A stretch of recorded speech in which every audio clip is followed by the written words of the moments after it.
Background noise को कैसे reduce करते हैं आज की इस वीडियो में मैं आपको बताने वाला हूँ। मैं हूँ प्रशांत एंड यू वाचिंग साइबर गुरु प्रशांत। सारी प्रोसीजर को कंप्लीट करने के लिए सिंपली मैं दो सॉफ्टवेयर की यूज करने वाला हूँ। एक है VLC मीडिया एंड दूसरा है ऑडासिटी।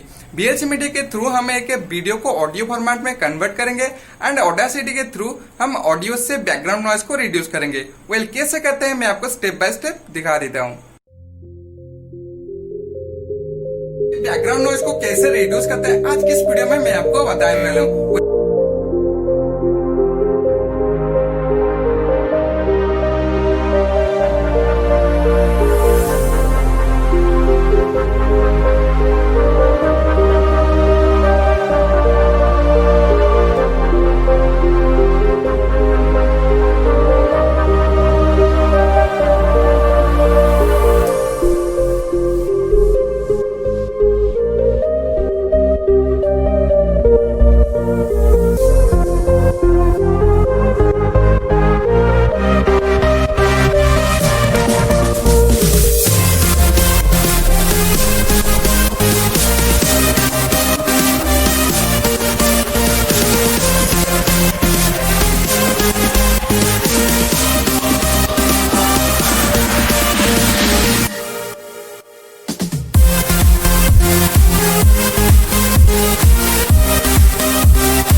वीडियो को पसंद आई होगी। अगर पसंद है तो लाइक कर सकते हैं, चैनल में नहीं तो चैनल को सब्सक्राइब कर सकते हैं एंड प्लीज यार एक कमेंट करना। आपकी एक कमेंट मुझे 100 एनर्जी बूस्टर की तरह काम करता है। आज के लिए इतना ही, फिर एक बार मुलाकात होगी इस एक वीडियो के साथ। Till then goodbye and see you again soon. Okay, thanks for watching.